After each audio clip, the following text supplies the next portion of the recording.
अस्सलाम वालेकुम, मेरा नाम हफ्सा सईद है और मेरा टॉपिक ऑफ प्रेजेंटेशन है ऑटोटॉक्सिसिटी। बहुत सारी ड्रग्स हैं जो हमारे पास इनर ईयर के अंदर डैमेजिंग कॉज करती हैं और ये हमारे पास ऑडिटरी और बैलेंस सिस्टम को अफेक्ट करती हैं। और ऐसी ड्रग्स जो हमारे पास इनर ईयर को डैमेज करती हैं उनको हम ऑटोटॉक्सिक ड्रग्स बोलते हैं। और क्योंकि हमारे पास इनर ईयर के अंदर दो सिस्टम होते हैं, यानी कि ऑडिटरी और बैलेंस सिस्टम, तो हमारे पास ऐसे ड्रग्स जो हमारे पास ऑडिटरी सिस्टम को अफेक्ट करेंगी उनको हम कॉक्लियो टॉक्सिक बोलेंगे, और ऐसे ड्रग्स जो हमारे पास बैलेंसिंग सिस्टम को अफेक्ट करेंगे उनको हम वेस्टिबुलर टॉक्सिक बोलेंगे। जैसे कि आप डेफिनेशन में देख सकते हैं कि medicine induce ototoxicity is the impairment of the inner ear और eighth cranial nerve secondary to a pharmaceutical agent. यानी कि ड्रग इंड्यूस टॉक्सिटी हमारे पास तब होती है जब हमारे पास इनर ईयर डैमेज हो जाता है या फिर एट्थ क्रेनियल नर्व डैमेज हो जाती है। किस वजह से? जब हमारे पास कोई फार्मास्यूटिकल एजेंट आपने कोई यूज़ किया है। एट्थ क्रेनियल नर्व हमारे पास वो नर्व होती है जो हमारे पास इनर ईयर को इनरवेट करती है और हमारे पास सिग्नल्स को ट्रांसमिट करती है from the inner ear to the membrane. Drugs, बहुत सारी प्रिस्क्रिप्शन और ओवर द काउंटर मेडिकेशंस हैं जो हमारे पास ऑटोटॉक्सिक पोटेंशियल रखती हैं। ऑटोटॉक्सिसिटी हमारे पास से टेम्प्रेरी भी हो सकती है और परमानेंट भी हो सकती है। ये डिपेंड करता है कि आपने ड्रग जो है वो कितनी देर तक ली है या फिर कितने अरसे से ले रहे हैं या फिर आपने उसकी डोज कितनी ली है। कॉमन ड्रग्स हमारे पास है अमाइनोग्लिसराइड्स, वायोमाइसिन, सिस्प्लेटिन, कार्बोप्लेटिन, फुरासेमाइड। अदर ड्रग्स हमारे पास है सैलिसाइलेट्स, क्यूनिन और जिथ्रोमाइसिन। सैलिसाइलेट्स का स्पेसिफिकली है कि हमारे पास ये ओवर डोजेज होने पर ऑटोटॉक्सिक कॉज करती है, normally greater than 12 tablets per day. Pathophysiology, normally होता है कि हमारे पास, जैसे कि अभी देख सकते हैं कि हमारे पास डायग्राम देख सकते हैं कि हमारे पास कोक्लिया है, कोक्लिया के साथ हमारे पास वेस्टिबुलर सिस्टम है, वेस्टिबुल के साथ हमारे पास सैक्यूल है और सैक्यूल के साथ एट्रिकल है। एट्रिकल को अगर हम जूम करें तो हमारे पास एट्रिकुलर मैक्यूला का अपर सेक्शन दिखाया हुआ है। एयर स्टोन्स हैं यानी कि कैल्शियम कार्बोनेट के स्टोन्स हैं, और नीचे हमारे पास हेयर सेल्स हैं जो कि हमारे पास सेंसरी सेल्स हैं जिनके ऊपर हेयर यानी कि सीलिया प्रेजेंट है, जो हमारे पास जिसके साथ कनेक्टेड है नर्व एंडिंग्स के साथ कनेक्टेड है।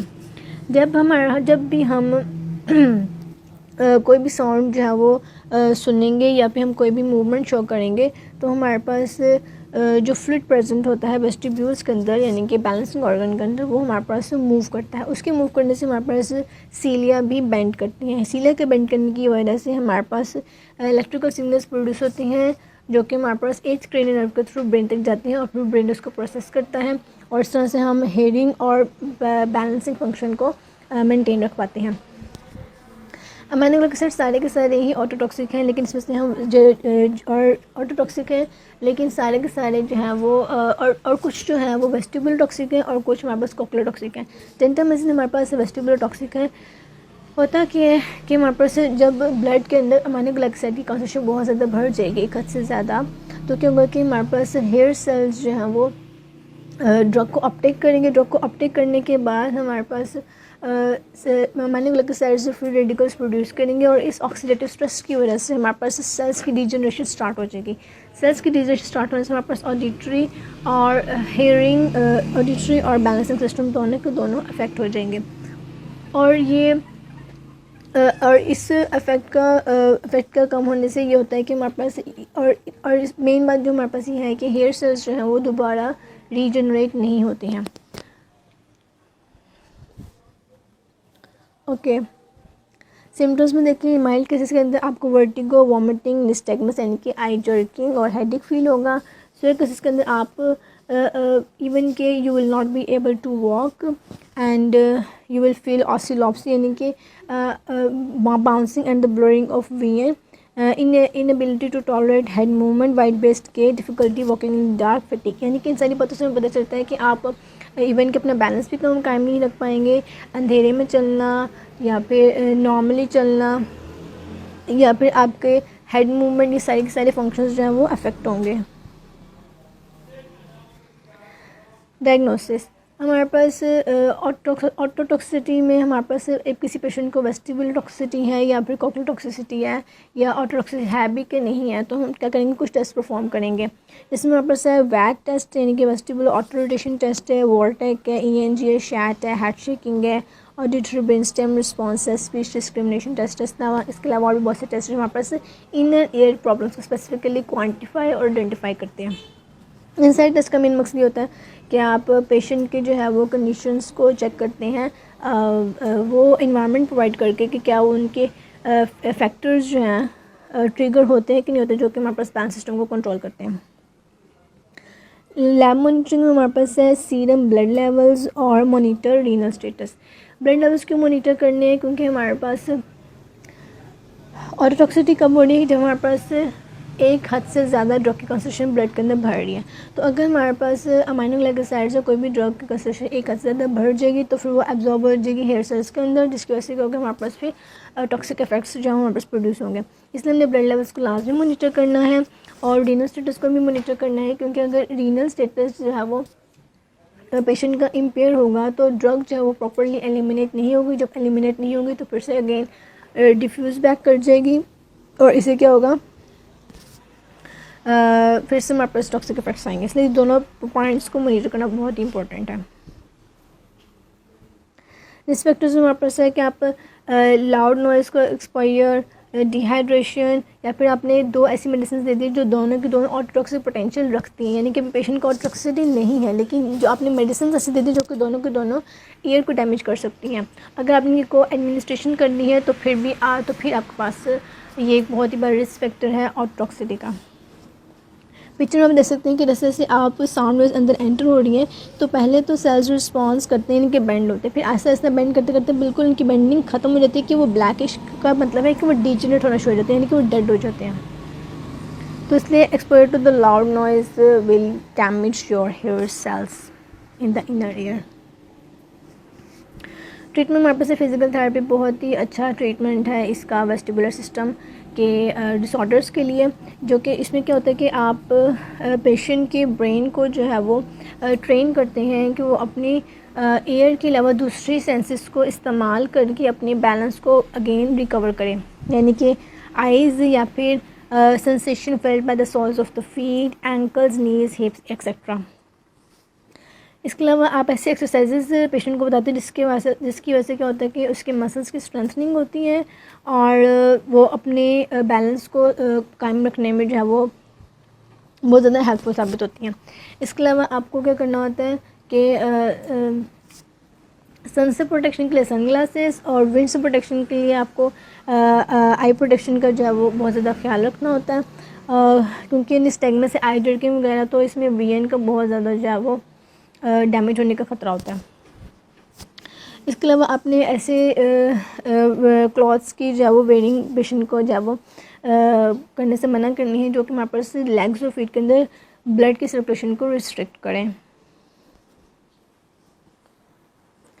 पेशेंट ससेप्टिबिलिटी फैक्टर्स में हमारे पास है जेनेटिक प्रीडिस्पोजिशन, यानी कि अगर कुछ पेशेंट्स होते हैं जिनके अंदर इनहेरिटेंटली दूसरे पेशेंट्स की निस्बत ज़्यादा एबिलिटी होती है कि वो अमाइनोग्लाइकोसाइड्स या फिर दूसरे ड्रग्स जो कि ऑटोटॉक्सिक हैं उनको अपने अंदर एब्जॉर्ब करें ग्रेटर अमाउंट में as compare to the other patients and then produce ototoxic effects and then show ototoxic effects. इसी तरह रीनल इम्पेयरमेंट किसी पेशेंट्स के अंदर है तो वही मैंने इससे पहले बताया कि रीनल इम्पेयरमेंट से क्या होता है कि आप ये टॉक्सिसिटी के चांसेस बढ़ जाते हैं। Tympanic membrane perforated, tympanic membrane कहते हैं यानी कि कान का पर्दा जो आपका होता है, अगर उसी के अंदर होल्स है या फिर वो डैमेज या फिर परफोरेटेड है तो उसकी वजह से भी ऐसे पेशेंट्स के अंदर वेस्टिबुलर टॉक्सिसिटी के चांसेस बढ़ जाते हैं। क्योंकि क्या होता है कि अगर आपने टॉपिकल एप्लीकेशन दिया, यानी कि आपने अगर आप कोई इसे एयर ड्रॉप्स यूज़ किए हैं जिस ऐसी ड्रग के जो कि ऑटोटॉक्सिक पोटेंशियल रखती है, तो क्या होगा कि मिडल एयर से इनर एयर में ड्रग जो है वो इजीली डिफ्यूज़ कर जाएगी परफोरेशन की वजह से और फिर हमारे पास वो अपना डैमेजिंग इफेक्ट शो कर देगी। इसी तरह चिल्ड्रन और ओल्ड एज पीपल के अंदर जो है वो ज़्यादा चांसेस होते हैं ऑटोटॉक्सिसिटी का। प्रिवेंशन अब कैसे इससे बचा जा सकता है कि आपने एल्डर और ऐसे अपने एल्डर और elderly and people with the pre-existing hearing loss should not be treated with autotoxic drugs if further effective drugs are available।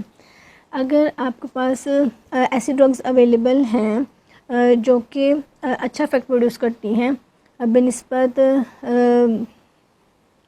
यानी कि अगर एल्डरली पेशेंट को या फिर ऐसे पेशेंट्स का ट्रीट कर जिनके अंदर हेयरिंग लॉस का प्रॉब्लम रह चुका है, तो फिर आपने वो ड्रग्स को देने से अवॉइड करना है जो ऑटोटॉक्सिक पोटेंशियल रखती हैं। इसकी जगह क्या करेंगे, आप दूसरी ड्रग्स दे दें जो कि इफ़ेक्टिव हों उसी की तरह की, ठीक है। और अगर तो आपने वही ऑटोटॉक्सिक ड्रग्स देनी है तो फिर आपने उसको लोएस्ट इफेक्टिव डोज के अंदर जाकर देनी होगी। और आपने इसके दौरान जो है लेकिन मॉनिटर मतलब ब्लड लेवल्स को ज़रूर मॉनिटर करना है, स्पेसिफिकली अमीनोग्लाइकोसाइड्स के केस में।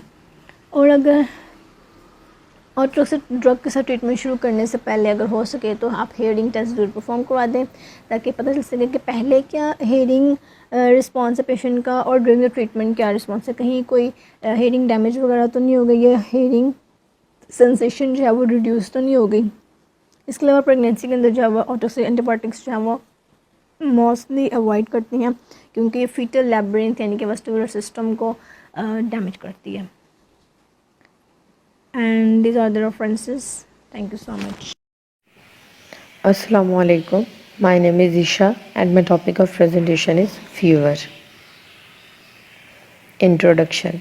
Fever, also known as pyrexia, is defined as having a temperature above the normal range due to an increase in the body's temperature set point. हमारी body का जो temperature है उसकी normal range जो होती है वो है 36 से लेकर 37 डिग्री सेल्सियस तक, या फिर 98 से लेकर 100 डिग्री फ़ारेनहाइट तक। जब इस नॉर्मल रेंज से हमारी बॉडी का टेम्परेचर राइज करता है तो हम उसे फीवर या फिर पायरेक्सिया कहते हैं। Fever can be caused by many medical conditions as well as drugs. Fever जो है वो बहुत सारी मेडिकल कंडीशंस की वजह से भी हो जाता है, या फिर बहुत सारी ड्रग्स भी होती हैं इस फीवर के लिए रिस्पॉन्सिबल हो सकती हैं कि आप वो ड्रग ट्रीटमेंट ले रहे हो और उसकी वजह से आपको फ़ीवर है, जिसको हम ड्रग इंड्यूस्ड फ़ीवर कहते हैं। ये जो फ़ीवर है वो ranging from non serious to life threatening हो सकता है।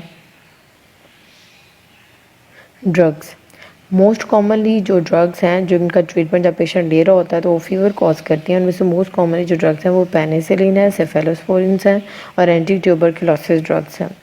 अदर ड्रग्स जो कि फ़ीवर कॉज कर सकती हैं वो है quinidine, procainamide, methyldopa and phenytoin. यहाँ पे हम जो डिस्कस करेंगे वो एंटी ट्यूबरकुलोसिस ड्रग्स हैं। इनके अंदर भी ड्रग्स हैं बहुत ज़्यादा जो कि फ़ीवर कॉज करती हैं, लेकिन यहाँ पे जो हम डिस्कस करेंगे वो है रिफेम्पिसिन। पैथोफिजियोलॉजी, जो ड्रग्स हैं जब वो फीवर कॉज करती हैं तो बहुत सारे मैकेनिज्म्स के थ्रू फीवर कॉज करती हैं और ये को एग्जिस्ट भी कर सकते हैं। लेकिन जो रिफेम्पिसिन इंड्यूस्ड फीवर है वो एक हाइपर सेंसिटिविटी रिएक्शन है। इसके अंदर होता क्या है कि आपकी बॉडी के अंदर एंटी रिफेम्पिसिन IgE एंटीबॉडीज़ होती हैं। जब आप ड्रग रिफेम्पिसिन लेते हो तो रिफेम्पिसिन इटसेल्फ या फिर उसके मेटाबोलाइट्स जो हैं वो एंटीजन के तौर पर एक्ट करते हैं। वो आपकी एंटीबॉडी के साथ बाइंड करते हैं, कॉम्प्लेक्स बनाते हैं। ये कॉम्प्लेक्स क्या करता है कि ग्रेन्युलोसाइट से पायरोजन्स का रिलीज़ करवाता है, जिसकी वजह से फीवर हो जाता है। जैसे कि इस डायग्राम में है कि एंटीजन है, उसने एक्सोजिनस पायरोजन्स रिलीज़ करवाए, फिर ल्यूकोसाइट से इन एक्सोजिनस पायरोजन्स ने एंडोजिनस पायरोजन्स रिलीज़ करवाए। इन एंडोजिनस पायरोजन्स ने जो है वो आगे दो तरीक़ों से काम करना है। या तो इन्होंने डायरेक्टली जो है हाइपोथैलेमस के ऊपर एक्ट करना है और वहाँ से प्रोस्टाग्लैंडिन रिलीज़ करवा के हाइपोथैलेमस का जो वो पार्ट जो टेम्परेचर को कंट्रोल करता है उसको फिर ये डिस्टर्ब करती हैं, इरेगुलर कर देती हैं, जिसकी वजह से टेम्परेचर राइज कर जाता है। दूसरा इसका पाथवे ये है कि ये न्यूरोनल पाथवे के ऊपर एक्ट करती है। न्यूरोनल पाथवे फिर हाइपोथैलेमस के पार्ट के ऊपर एक्ट करता है और जो टेम्परेचर जो है वो राइज हो जाता है। जो लीवर है उसके अंदर जो होते हैं वो कुप्फर सेल्स होते हैं। जो कुप्फर सेल्स होते हैं वो भी प्रोस्टाग्लैंडिन रिलीज़ करवाते हैं और ये प्रोस्टाग्लैंडिन या तो डायरेक्टली हाइपोथैलेमस के ऊपर एक्ट करते हैं या फिर जो हमारा न्यूरोनल पाथवे होता है उसके ऊपर एक्ट करते हैं और फिर हाइपोथैलेमस को डिस्टर्ब कर देते हैं, जिसकी वजह से जो हमारा जो हाइपोथैलेमस का पार्ट है जो कि टेम्परेचर को कंट्रोल करता है वो ख़राब हो जाता है।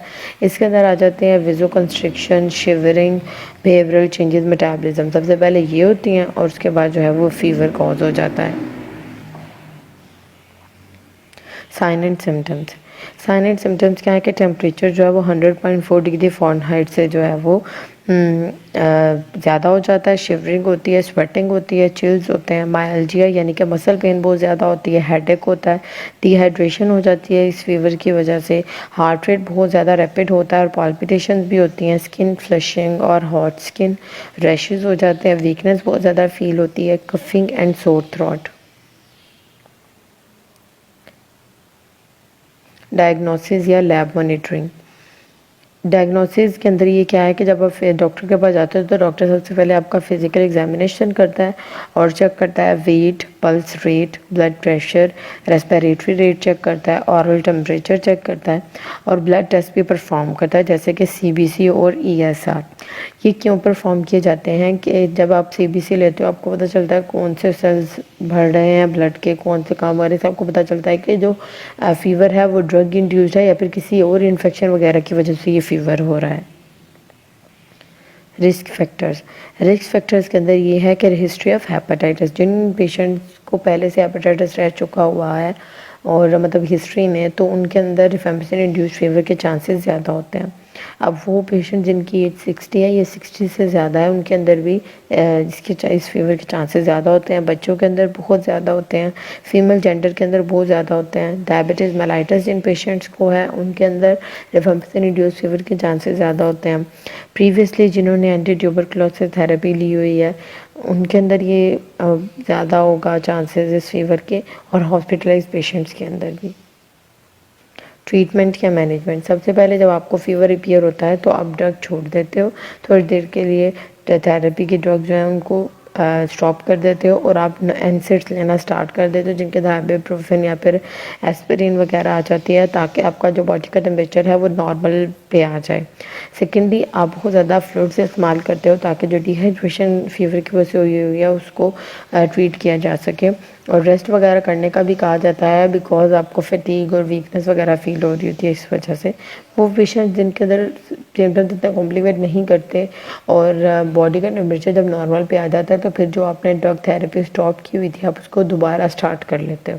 लेकिन वो पेशेंट जिनके अंदर इसके बाद भी जो है वो टेम्परेचर जो है वो नॉर्मल पे नहीं आता या फिर सिम्टम्स जो है वो कॉम्प्लिकेट और किए जा रहे हैं, तो फिर हम क्या करते हैं, जितना देर तक सिम्टम्स वगैरह डिसअपियर ना हो जाएं और नॉर्मल पे ना आ जाए सिम्टम वगैरह, तब तक हम जो drug therapy anti tuberculosis therapy उसको स्टार्ट नहीं करते।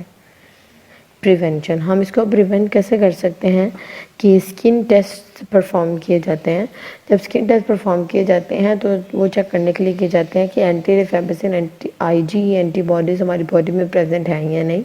अगर वो प्रेजेंट हैं तो ये टेस्ट जो at the start of therapy ही कर लिया जाता है। तो जब आपको पता चलता है कि टेस्ट पॉजिटिव आ गया तो तब साथ ही आप इस ड्रग को विड्रॉ कर लेते हो जो सस्पेक्टेड ड्रग होती है, और जो भी सूटेबल ड्रग होती है उसको अपनी थेरेपी में ऐड कर लेते हो उसकी जगह। दूसरा ये है कि आप एट द स्टार्ट ऑफ जो एंटी टीबी ड्रग्स की थेरेपी होती है उसके स्टार्ट में ही एंटीपायरेटिक ड्रग्स को भी ऐड कर लो ताकि सिम्टम्स आए ही ना हो, टेम्परेचर वगैरह राइज ही ना हो, फीवर कंट्रोल में रहे और टेम्परेचर वगैरह जो है वो नॉर्मल तक रहे। ये रेफरेंसेस हैं। Thank you. Bismillahirrahmanirrahim. Assalamualaikum. My name is Hassan Jahangir. My topic of presentation is photosensitivity. Introduction. Photosensitivity refers to the development of cutaneous disease as a result of the combined effects of a chemical and light. Exposure to either the chemical or the light alone is not sufficient to induce the disease. Photosensitivity हमारी skin की disease है जो कि chemical और light के combine effect की वजह से होती है। केमिकल या लाइट अकेले को अगर कोई बंदा एक्सपोज हो तो फिर उससे ये सेंसिटिविटी नहीं होगी। इसके आगे दो टाइप्स हैं हमारे पास, photo allergy and phototoxicity. Photo allergy जो है वो सेल मीडिएटेड इम्यून रिएक्शन है और जो फ़ोटोटॉक्सिसिटी है वो direct damage to the cell है। Difference between phototoxic reaction and photo allergic reactions. Features में फर्स्ट वन फीचर इसका इंसिडेंस फोटोटॉक्सिक रिएक्शन में हाई होता है और फोटो एलर्जिक रिएक्शन में लो होता है। Amount of agent required for sensitivity. Phototoxic reaction में large amount of agents require होते हैं उसको रिएक्शन को प्रोड्यूस करने के लिए। लेकिन जो फोटो एलर्जिक रिएक्शन होता है उसमें small amount of agents require होते हैं। Onset of reaction after exposure to agents and light, जब बंदा एक्सपोज हो जाता है एजेंट को या लाइट को, तो उसके बाद जो ऑनसेट ऑफ रिएक्शन है उसका ड्यूरेशन क्या होती है।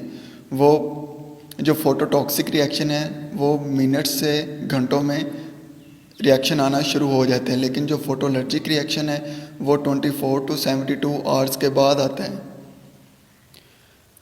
More than one exposure to agent required, जो फोटोटॉक्सिक रिएक्शन होते हैं उसमें more than one exposure require नहीं होता, लेकिन जो फोटो एलर्जिक रिएक्शन होता है उसमें more than one exposure require होता है। इसके बाद है डिस्ट्रीब्यूशन। जो फोटोटॉक्सिक रिएक्शन है वो सिर्फ सन एक्सपोज्ड स्किन में ही होते हैं, लेकिन जो फोटो एलर्जिक रिएक्शन होते हैं वो सन एक्सपोज्ड स्किन में भी होते हैं और जो अनएक्सपोज्ड होते हैं एरियाज वहाँ पे भी हो जाती हैं।